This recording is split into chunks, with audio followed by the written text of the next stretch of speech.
Hello good morning friends. आज हम लोग देखेंगे 2019 में टेलीविज़न इंजीनियरिंग का जो प्रीवियस ईयर क्वेश्चन है सब्जेक्टिव, उसका सॉल्यूशन देखेंगे। इससे पहले आप लोग मेजरमेंट का कुछ सब्जेक्टिव का सॉल्यूशन डाला गया है 2018 का। आप लोग नहीं देखे हैं तो प्लेलिस्ट में जाइए और देख लीजिए। और कुछ कुछ ईयर का सब्जेक्टिव क्वेश्चन उपलब्ध है प्लेलिस्ट में, आप प्लेलिस्ट के हिसाब से देख लीजिएगा। और ऑब्जेक्टिव क्वेश्चन भी बहुत सारे उपलब्ध हैं। तो आज हम लोग देखेंगे 2019 का टेलीविज़न इंजीनियरिंग का ग्रुप बी का जितना भी क्वेश्चन है उसका सब्जेक्टिव का सॉल्यूशन देखेंगे। यह आपको ADPS चैनल के द्वारा प्रोवाइड किया जा रहा है, तो आप लोग चैनल को सब्सक्राइब कर लीजिए। और इसका PDF के लिए आप लोग टेलीग्राम चैनल में ज्वाइन हो जाइए। और अभी के लिए तो आप कॉपी ले लीजिए और एक एक क्वेश्चन को नोट कीजिए आप लोग, और सबका सॉल्यूशन जो है वो अपने कॉपी में लिखते जाइए। इससे क्या होगा कि आप लोग का रिवाइज भी हो जाएगा, और नहीं लिखे हैं आपके पास इसका सॉल्यूशन नहीं है तो इसका नोट्स भी हो जाएगा आपके पास, क्योंकि अपने से जो लिखे रहिएगा वो याद करने में भी आसानी रहता है। तो चलिए हम लोग देखते हैं। ग्रुप बी में जो था क्वेश्चन नंबर 2, उसको पहले हम लोग देख लेते हैं। क्वेश्चन नंबर 2 था, in which camera the principle of photo conduction is employed and why. यानी कि कैमरा में जो लगा होता है फोटो, मतलब प्रिंसिपल बताना है किसका, फोटो कंडक्शन का प्रिंसिपल बताना है आपको, ये जो लगा होता है कैमरा में। तो हम लोग देखेंगे पहले कि फोटो कंडक्टिव कैमरा ट्यूब क्या है, उसके बारे में समझेंगे। तो चलिए देखते हैं। This tube operate on the principle of photo conduction. यानी कि फोटो कंडक्टिव जो कैमरा ट्यूब है वह फोटो कंडक्शन के प्रिंसिपल पर वह ऑपरेट होता है, यानी आधारित है, यानी उस पर काम करता है। In the case of these material the conductivity और resistivity of the material depends upon the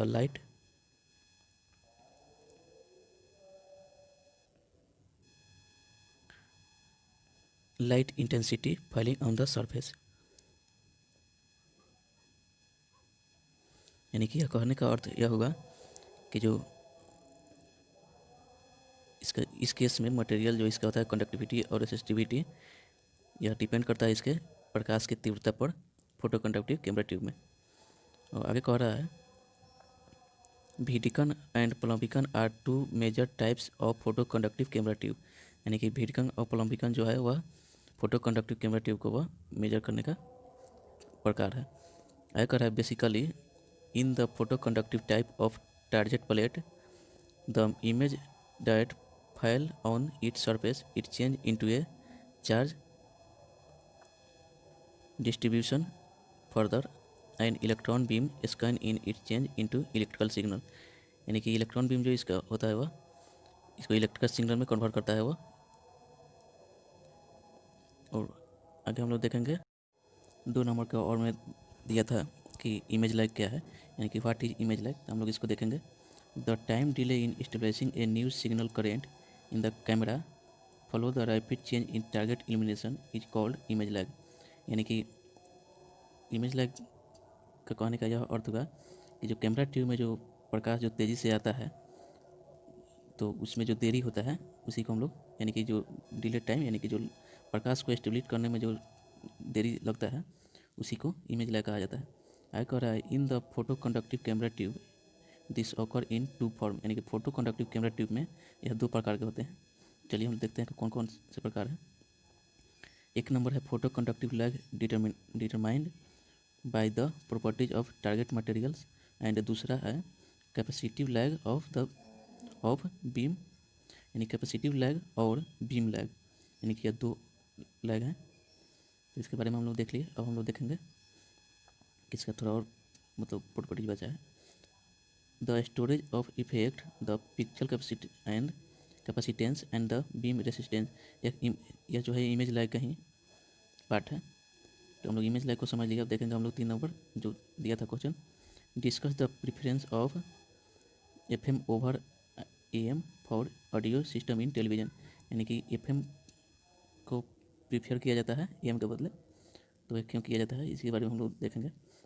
FM transmission give higher fidelity reception than AM transmission due to the presence of large number of side band. यानी कि FM transmission जो जिसके पास होता है, मैंने FM मतलब frequency modulation transmission जो होता है उसमें हायर फिdelity होता है, और एम्पलीट्यूड मॉड्यूलेशन जो ट्रांसमिशन होता है इसमें large number of side band होते हैं, यानी साइड बैंड की संख्या अधिक होते हैं। आगे हो रहा है FM reception is create immune to noise a compare to AM reception, यानी कि इसके रिसेप्शन में उसका इम्यून जो होता है वो नॉइज जो होता है अधिक होता है। देखिए इसके बदले में आप लोग यह लिख के थोड़ा सा और इसका जो अंतर है वह लिख दीजिएगा, तो यह दोनों हो जाएगा। तो अंतर में कह रहा है the first successful audio transmission, यानी कि एम्पलीट्यूड मॉड्यूलेशन हम देख रहे हैं। द फर्स्ट एक नंबर है the first successful audio transmission was carry out in mid 1870, यानी कि 1870 में जो इसका जो सक्सेसफुल जो ट्रांसमिशन जो मतलब इसका परीक्षण हुआ था एम्पलीट्यूड मॉड्यूलेशन का। और फ्रीक्वेंसी मॉड्यूलेशन का है एक number, developed in 1930 bye Edwin Armstrong in the United state, यानी कि यह अमेरिका में इसका जो डेवलपमेंट हुआ था फ्रीक्वेंसी मॉड्यूलेशन का। अब कह रहा है कि एम्पलीट्यूड मॉड्यूलेशन में the radio wave is called carrier wave and the frequency and the phase remain the same, यानी कि एम्पलीट्यूड मॉड्यूलेशन का जो रेडियो वेव होता है उसका कैरियर वेव कहा जाता है, और इसमें भी कैरियर वेव ही कहा जाता है फ्रीक्वेंसी मॉड्यूलेशन में, यानी कि दोनों का गुण जो है सेम है। आकर है 3 नंबर में has poor sound quality but can transmit longer distance, यानी कि एम्पलीट्यूड मॉड्यूलेशन जो होता है उसका साउंड क्वालिटी जो होता है कमज़ोर होता है, लेकिन यह अधिक दूरी तक डिस्टेंस तय कर सकता है। और फ्रीक्वेंसी मॉड्यूलेशन जो है वो इसका बैंडविड्थ हाई होता है और साउंड भी अच्छा होता है। आगे कह रहा है इसका एम्पलीट्यूड मॉड्यूलेशन का the frequency range of AM radio vary from 535 to 17.5 kilohertz, यानी कि 535 से 1705 तक किलोमीटर इसका रेंज होता है एम्पलीट्यूड मॉड्यूलेशन का। और फ्रीक्वेंसी मॉड्यूलेशन का जो रेंज होता है वो 88 से 108 मेगाहर्ट्ज़ होता है। किलोहर्ट्ज़ में होता है एम मतलब एम्पलीट्यूड मॉड्यूलेशन, यानी कि अधिक दूरी तय करता है, तो किलोहर्ट्ज़ में होता है। और फ्रीक्वेंसी मॉड्यूलेशन जो होता है वो मेगाहर्ट्ज़ में होता है। तो इसे आप लोग इस ट्रिक से याद कर सकते हैं कि अधिक दूरी कौन तय करता है, तो एम्पलीट्यूड, यानी कि किलोहर्ट्ज़ में इसका मान होता है हमेशा। ऐड कह रहा है मोर यानी कि मोर सस्पेक्टिबल टू नॉइज, इसका होता है लेस। तो इससे आप लोग इसके बीच अंतर समझ गए। आपको यह अगर क्वेश्चन आया एग्जाम में तो आप सिर्फ अंतर भी लिख सकते हैं, या इसको जब लिख दीजिएगा तो कुछ अच्छा हो जाएगा। तो चलिए हम लोग देखते हैं जो 4 नंबर में क्वेश्चन पूछा था, explain various function of RF tuner, यानी कि RF ट्यूनर के जो फंक्शन है उसके बारे में बताना है आपको। तो चलिए हम लोग देखते हैं कि पहले RF ट्यूनर होता क्या है। RF ट्यूनर के बारे में हम लोग देखेंगे। RF ट्यूनर कहता है the RF tuner is known as front end of TV receiver because the signal from antenna cable in case of the cable TV is first of all receive RF tuner.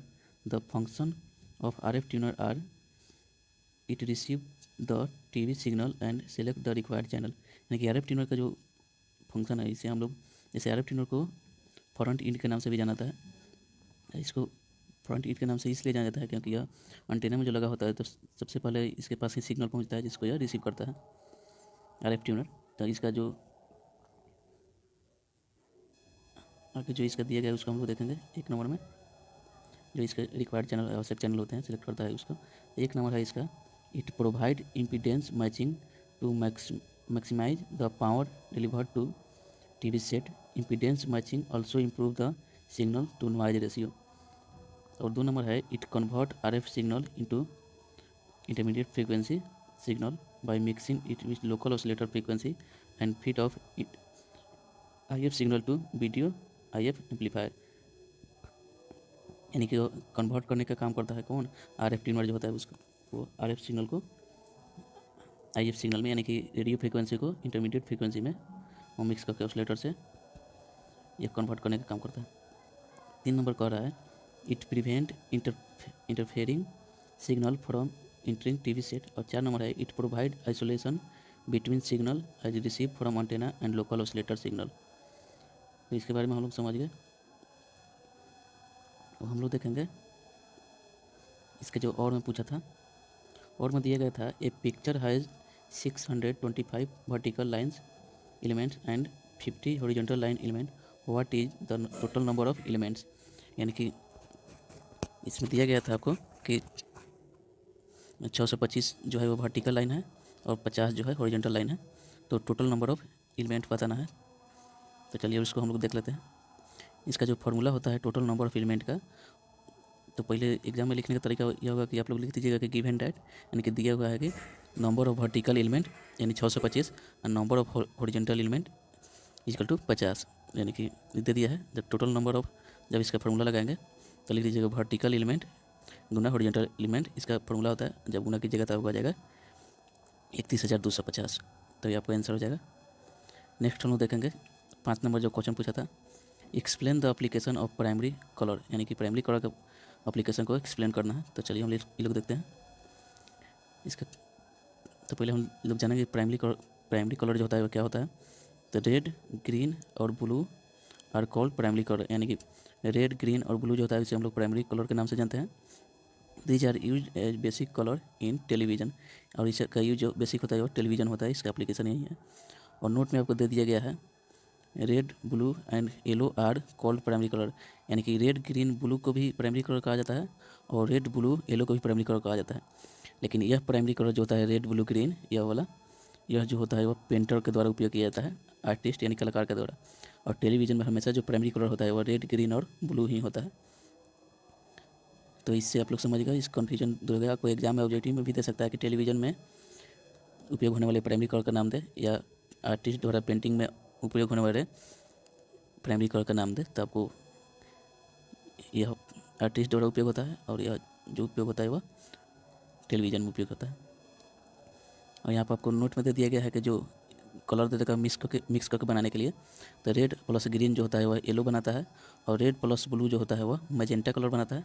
आपको colour भी दे दिया गया कि magenta colour ऐसा होता है, yellow colour ऐसा होता है, और ब्लू और ग्रीन जो होता है वह सियान कलर होता है। सियान कलर भी ऐसा ही होता है जैसा कलर दिया गया है।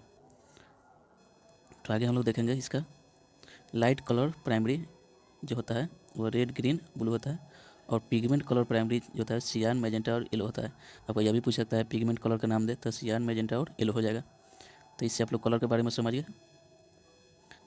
इसका जो और में दिया गया था, draw the block diagram of CCTV system, यानी कि सीसीटीवी सिस्टम का जो ब्लॉक डायग्राम बनाना था उसके बारे में। तो देखिए यहाँ पर दे दिएगा ब्लॉक डायग्राम। आप लोग इसको एक बॉक्स का समान बनाइएगा कॉपी में इस तरह से। तो देखिए यहाँ पर कैमरा दे दिया गया है 4, यानी कि कैमरा, और यहाँ पर डीवीआर यूनिट दिया गया है, यहाँ पर मॉनिटर दिया गया है जिस पर देखा जा सकता है, यहाँ पर रूटर है, इंटरनेट है। इस तरह से आप लोग डायग्राम बना लीजिएगा। देखिए 6 नंबर क्वेश्चन दिया था, briefly explain the meaning of I Y and Q signal used in colour television, यानी कि आई वाई क्यू सिग्नल के बारे में कुछ बताना है जो कलर टेलीविज़न में यूज होता है। तो हम लोग देखेंगे पहले इसका एनटीएससी के बारे में समझ लेते हैं, उसके बाद इसके बारे में समझेंगे क्योंकि इसी से रिलेटेड है। तो एनटीएससी का आपको फुल फॉर्म अगर दे देगा तो लिखना होगा नेशनल टेलीविज़न सिस्टम कमिटी, और तो इसका हो जाएगा NTSC TV standard is mostly use in north America and Japan, यानी कि एनटीएससी का उपयोग जो होता है नॉर्थ अमेरिका और जापान में होता है। इट यूजेज द फैमिलियर 4, मतलब 4:3 दिया गया है इसका, यानी कि 4:3 दिया गया है इसका स्पेक्ट्रम रेशियो, और it uses 525 lines scan lines. इसका जो पर फ्रेम जो रेट होता है वो 30 होता है पर सेकेंड होता है जो इसका एनटीएससी यानी कि जापान और नॉर्थ अमेरिका में जो यूज होता है उसका। आगे हम लोग देखेंगे NTSC uses the Y I Q colour model, यानी कि आपको दिया गया था कि आई वाई क्यू के बारे में बताना है, उसी का आगे है। अब आप लोग को इतना सब लिखना होगा क्योंकि उसी से रिलेटेड है। तो कह रहा है NTSC uses the Y I colour model and the technique of the quadrature modulation is employed to combine I, यानी आई स्टैंड फॉर हो जाएगा इन फेज और क्यू स्टैंड फॉर हो जाएगा quadrature signal into the signal chroma signal, यानी कि आई Y Q के बारे में या वाई आई क्यू के बारे में आपको इतना लिखना होगा। चलिए यहाँ पर देखेंगे, आपको नोट में यहाँ पर लिख देना होगा, नोट छूट गया आप लोग को, नोट लगा दीजिएगा। नोट में लिखिएगा Y I Q colour model, उसके बाद लिखिएगा वाई इक्वल टू लुमिनेंस और I Q equal to chromaticity. Only Y show in black and white TV. आपको यह भी याद रखिएगा कि आपको एग्जाम दे सकता है कि ब्लैक एंड वाइट टीवी में कौन शो करता है, कौन सा कलर मॉडल, तो केवल वाई कलर मॉडल। इसके और में दिया गया था a colour television has a screen of 73 centimetre, find the height and width of television assuming standard value of aspect ratio. यानी कि इसका डायगोनल जो है वो 73 सेंटीमीटर दे दिया गया है। आपको जब भी देता है स्क्रीन तो इसको डायगोनल समझिएगा आप लोग, और विथ और हाइट जो है उसको बताना है। तो चलिए हम लोग इसको देख लेते हैं। आपको यह 4 नंबर में देता है। पहले हम लोग डायग्राम बना लेंगे। डायग्राम जैसे ही बनाएंगे उसके बाद डायग्राम बनाने के बाद यह डायगोनल जो है वो दिया गया है 73 सेंटीमीटर। आप लोग इसका हम लोग इस तरह लिखेंगे, we know that the aspect ratio equal to, यानी कि 4:3 होता है एस्पेक्ट रेशियो, आप लोग जानते ही हैं, इतना लिख दीजिएगा। तो आप लोग जानते हैं कि जो यह आधार होता है यानी कि विथ चौड़ाई 4 होता है और हाइट जो होता है वो 3 होता है। उसके बाद आपको लिखना है देयरफॉर, यानी कि इसको आप लोग जैसे 4:3 में है तो आप लोग एक्स मानिए, ए मानिए, बी मानिए, कुछ भी मान सकते हैं। तो अधिकांशतः एक्स ही मानने में आसानी होता है क्योंकि ये प्रचलित भाषा है। तो लिखेंगे 4x और 3x लिख देंगे। उसके बाद इसको पाइथागोरस प्रमेय पर हम लोग हल कर देंगे। तो पाइथागोरस प्रमेय का क्या होता है formula, a b square plus a d square is equal to क्या होता है, ए सी स्क्वायर, यानी कि डायगोनल का स्क्वायर। यानी कोई भी दो भुजा यानी कि चौड़ाई, इधर का चौड़ाई लीजिएगा तो इधर का लंबाई या इधर का लंबाई, ये सब तो सेम ही होता है। तो इस तरह से आप पाइथागोरस प्रमेय पर हल करेंगे तो हो जाएगा 4x square plus 3x square is equal to 73 का होल स्क्वायर। इस तरह से हल कीजिएगा आप लोग तो 4 के स्क्वायर कीजिएगा यहाँ पर तो 16x स्क्वायर हो जाएगा, और 3 के स्क्वायर कीजिएगा तो 9x स्क्वायर, और 73 का इसी तरह आप लोग रहने देंगे क्योंकि गुना करने में समय ज़्यादा ज्ञान होगा, या आगे कट जाएगा अपने आप। जब इसको जोड़िएगा तो 25x स्क्वायर आएगा, इधर इतना ही रहने देंगे। जब एक्स स्क्वायर लिखिएगा तो इधर बाटा में चला आएगा या गुना में है। उसके बाद एक्स का मान निकालिएगा तो इधर रूट लग जाएगा। तो रूट लगने के कारण 73 2 है ऊपर, तो एगो खत्म हो जाएगा, एगो 73 लिख दिया जाएगा। और 25 का जो होता है वर्गमूल 5 होता है, तो आप लोग जन भी करते हैं, तो 5 लिख दिया जाएगा। उसके बाद में जब भाग दीजिएगा काटिएगा तो 14.6 आएगा। उसके बाद आप लोग जान गए कि आपको दिया गया है, आप लोग जान पे करते हैं कि 4:3 में जो ये अनुपात होता है यानी कि 4x और 3x, तो x का मान आपको निकल गया यहाँ पर। उसके बाद w यानी कि विथ जो है वो निकल जाएगा आपसे, तो 4 इंटू यानी कि 4 गुना 14.6 कीजिएगा तो ये आ जाएगा, विथ जो आ जाएगा 58.4 सेंटीमीटर, और हाइट जो होगा वो 43.8 सेंटीमीटर। तो ये आपका स्टैंडर्ड रेशियो हो जाएगा जो निकलेगा। तो चलिए आज के लिए इतना ही था, और कमेंट में करके बताइए कि आपको यह वीडियो कैसा लगा, और नेक्स्ट वीडियो जो आएगा उसमें ग्रुप सी का हल होगा।